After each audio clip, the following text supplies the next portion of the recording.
semester 5 kelas MGT 1 Rek B. Nah, kali ini saya akan menjelaskan sedikit beberapa tentang materi perkuliahan dari komunikasi bisnis digital. Nah, salah satu tujuan saya untuk membuat video ini adalah untuk menyelesaikan tugas akhir dari ujian akhir semester komunikasi bisnis digital tersebut. Berikut nanti saya akan menjelaskan beberapa materi. Nah, baik lagi, saya bakal ngejelasin beberapa materi. Untuk materi yang pertama itu merupakan apa itu sih presentasi bisnis. Nah, keterampilan presentasi bisnis sendiri itu merupakan kemampuan untuk menyampaikan informasi kepada audiens dengan cara yang jelas, menarik, dan juga meyakinkan. Keterampilan ini juga penting dimiliki oleh kepada semua orang yang bekerja di dunia bisnis maupun sebagai mahasiswa tentunya ya. Oleh karena itu, presentasi ini sering digunakan untuk menyampaikan informasi penting. Contohnya proposal bisnis, laporan keuangan, ataupun juga merupakan hasil penelitian. Selanjutnya, materi keterampilan presentasi bisnis ini meliputi beberapa hal berikut. Yang pertama, ada itu persiapan. Persiapan tersebut adalah hal yang paling penting dilakukan dalam presentasi.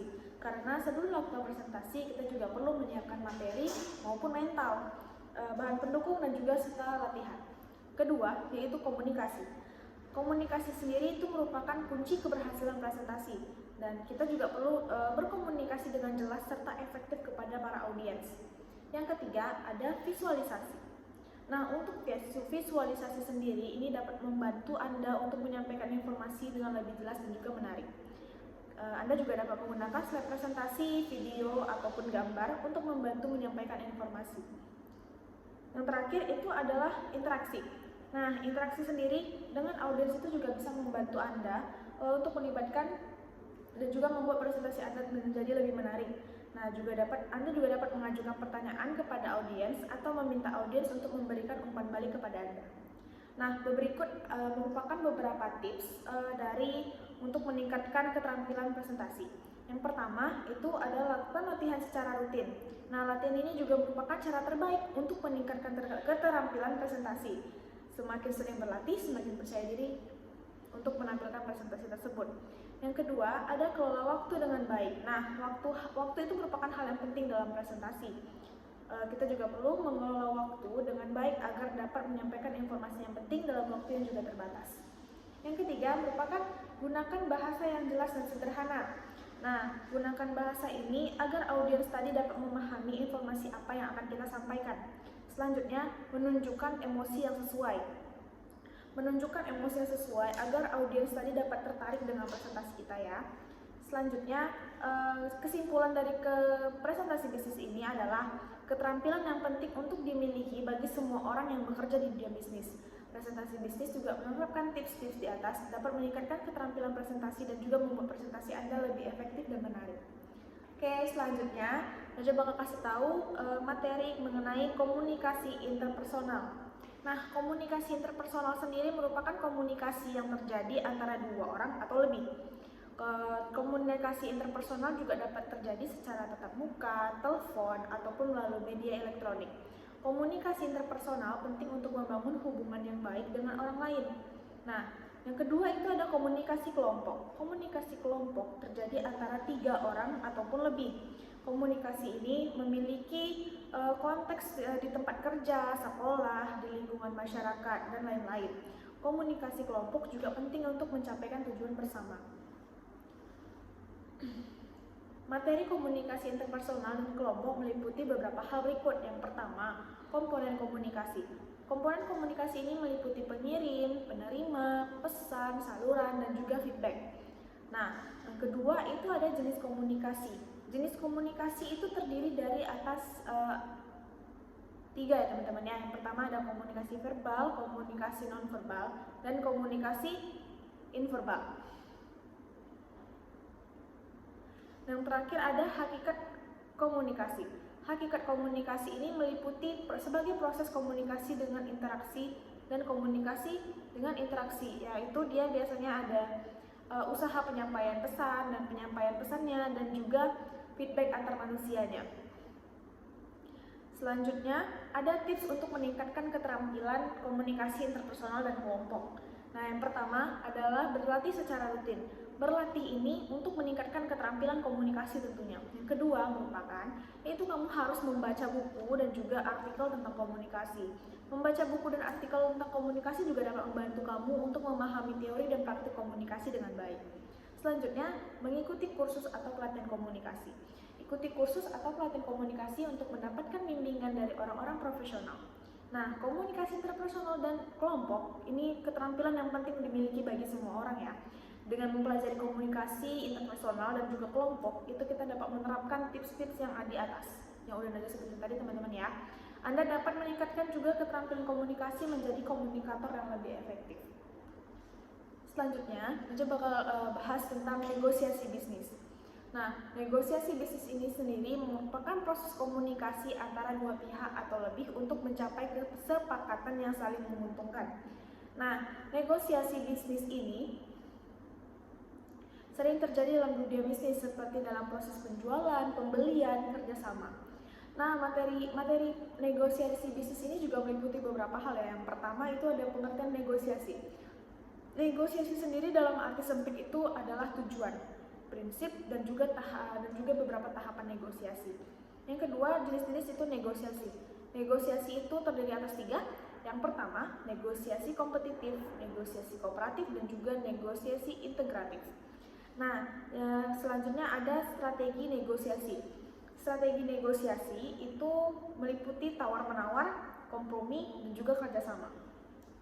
Selanjutnya, terakhir itu adalah keterampilan negosiasi. Keterampilan negosiasi sendiri itu meliputi keterampilan mendengarkan, berbicara, membangun hubungan, dan juga menjadi pemecah masalah. Nah, tips-tips nih untuk meningkatkan keterampilan negosiasi bisnis. Yang pertama, mempelajari teori praktik negosiasi. Yang kedua, berlatih tetap secara rutin. Yang ketiga, dengan bergabung dengan komunitas negosiasi bisnis. Itu juga dapat membangun kepercayaan diri Anda dalam negosiasi, baik itu dalam tawar-menawar ataupun kerjasama dalam bisnis. Nah, kesimpulannya, negosiasi bisnis ini merupakan keterampilan yang penting dimiliki bagi semua orang yang bekerja di dunia bisnis ya. Mempelajari negosiasi ini juga dapat menjadikan negosiator yang lebih efektif bagi diri Anda. Dan Najwa mau kasih tahu beberapa contoh negosiasi bisnis umum yang terjadi di zaman sekarang nih ya. Yang pertama itu ada negosiasi penjualan. Negosiasi penjualan sendiri itu merupakan proses komunikasi antara penjual dan juga pembeli untuk mencapai kesepakatan harga dan juga kondisi pembelian. Nah, yang kedua itu ada negosiasi pembelian. Negosiasi tersebut merupakan proses komunikasi antara pembeli dan penjual untuk mencapai kesepakatan harga dan kondisi pembelian tersebut. Yang ketiga itu ada negosiasi kerjasama. Negosiasi kerjasama ini sendiri merupakan proses komunikasi antara dua pihak atau lebih untuk mencapai kesepakatan bersama. Nah, negosiasi bisnis ini juga menjadi proses yang kompleks dan sulit, tetapi juga dapat menjadi proses yang sangat bermanfaat. Dengan keterampilan negosiasi yang baik, kamu juga dapat mendapatkan kesempatan atau kesepakatan yang saling menguntungkan bagi salah satu pihak untuk mencapai tujuan usaha Anda. Oke, selanjutnya ada materi tentang etika dalam komunikasi. Nah, etika dalam komunikasi bisnis ini yang akan kita bahas itu merupakan prinsip moral yang mengatur cara berkomunikasi dalam dunia bisnis. Etika dalam komunikasi bisnis ini penting untuk dipelajari karena mempunyai beberapa manfaat tentunya. Yang pertama itu menciptakan hubungan bisnis yang harmonis. Tentu saja etika dalam komunikasi bisnis ini menciptakan atau juga membantu hubungan bisnis itu menjadi lebih erat dan saling menghormati. Yang kedua, untuk meningkatkan kepercayaan. Nah, etika komunikasi ini dapat meningkatkan kepercayaan antara berbagai pihak yang akan terlibat dalam bisnis tersebut. Jadi, kepercayaan diri itu sangat penting agar pihak yang akan menjadi negosiasi bisnis tadi bisa percaya dengan kita ya teman-teman ya. Selanjutnya, itu melindungi reputasi. Etika tadi itu bisa melindungi reputasi perusahaan dari tuduhan-tuduhan pelanggaran etika. Nah, selanjutnya itu ada prinsip-prinsip etika dalam komunikasi bisnis, yaitu meliputi beberapa hal, yaitu kejujuran. Kejujuran tadi adalah prinsip etika yang paling penting dalam komunikasi bisnis. Selalu jujur dalam menyampaikan informasi baik kepada pelanggan, karyawan, maupun juga mitra bisnis. Yang kedua adalah saling menghormati. Nah, saling menghormati ini penting karena orang-orang yang terlibat dalam bisnis tersebut, baik pelanggan, karyawan, atau mitra bisnis tadi ingin merasa dihormati, disanjung, dan juga merasa dihargai teman-teman ya. Selanjutnya transparansi. Bersikaplah transparan dalam berkomunikasi dan tidak menyembunyikan beberapa informasi yang penting. Selanjutnya kerahasiaan. Tetap menjaga kerahasiaan informasi yang dipercayakan kepada Anda. Selanjutnya responsibilitas. Tanggung jawablah dengan kata-kata dan tindakan yang akan kamu lakukan dengan etika bisnis tadi ya teman-teman ya. Selanjutnya ada contoh penerapan etika dalam komunikasi bisnis. Yang pertama itu karyawan harus jujur dalam menyampaikan informasi kepada pelanggan, misalnya tentang harga, produk, ataupun tentang layanan. Yang kedua, manajer juga harus menghormati karyawannya, misalnya memberikan kesempatan untuk menyampaikan pendapat. Selanjutnya, perusahaan harus transparan dalam menyampaikan informasi kepada investor, misalnya tentang kinerja keuangan. Lanjut, yaitu sales biasanya harus menjaga kerahasiaan informasi pelanggan, misalnya tentang data pribadi pelanggan tersebut ya. Lanjut, yaitu influencer harus bertanggung jawab atas konten yang dibagikan, misalnya dengan tidak menyebarkan informasi yang salah. Selanjutnya, materi mengenai teknologi digital dalam komunikasi. Teknologi digital dalam komunikasi ini merupakan penggunaan teknologi digital untuk berkomunikasi. Teknologi digital sendiri itu juga sudah banyak berkembang dan mengubah cara kita berkomunikasi, baik secara pribadi maupun juga profesional. Nah, beberapa contoh tadi ada merupakan teknologi digital yang digunakan dalam komunikasi. Yang pertama adalah telepon seluler. Nah, telepon seluler ini juga memungkinkan kita untuk berkomunikasi dengan siapa saja dan di mana saja. Yang kedua ada komputer.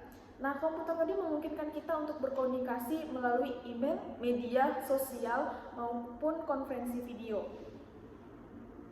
Selanjutnya internet. Internet ini memungkinkan kita untuk mengakses informasi dan juga berkomunikasi dengan orang lain yang ada di seluruh dunia. Selanjutnya media sosial. Nah, media sosial saat ini sangat-sangat booming dan juga memungkinkan kita untuk terhubung dengan teman-teman lama, keluarga, dan kolega untuk berbagi informasi maupun pendapat. Selanjutnya ada konferensi video. Konferensi video juga memungkinkan kita untuk bertemu secara virtual dengan orang lain yang jauh ataupun yang dekat ya. Selanjutnya teknologi digital ini mempunyai beberapa manfaat, yaitu yang pertama meningkatkan efisiensi. Teknologi digital ini membantu kita untuk berkomunikasi lebih efisien baik secara waktu maupun juga biaya. Selanjutnya meningkatkan jangkauan. Teknologi digital juga dapat membantu kita untuk berkomunikasi dengan lebih banyak orang, baik secara geografis maupun demografis. Selanjutnya meningkatkan kreativitas. Teknologi ini dapat membantu kita untuk berkomunikasi dengan cara yang lebih kreatif dan juga interaktif. Teknologi digital dalam komunikasi juga memiliki beberapa tantangan. Yang pertama adalah kita dapat memiliki paparan masalah yang salah atau adanya hoax-hoax yang disebarkan oleh orang-orang yang tidak bertanggung jawab. Nah, yang kedua adiksi. Teknologi digital dapat menyebabkan kecanduan dan gangguan dalam kehidupan sehari-hari, baik itu dari orang dewasa maupun juga anak-anak ya. Yang terakhir ada privacy. Teknologi digital ini dapat mengancam privasi data karena informasi yang kita bagikan secara online itu bisa diakses oleh orang lain.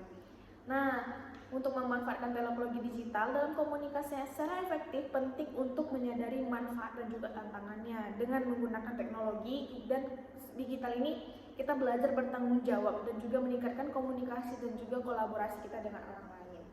Nah, sekian materi dari Najwa malam ini. Terima kasih untuk semuanya. Mohon maaf bila ada kekurangan. Wabillahi taufiq wa hidayah. Wassalamualaikum warahmatullahi wabarakatuh.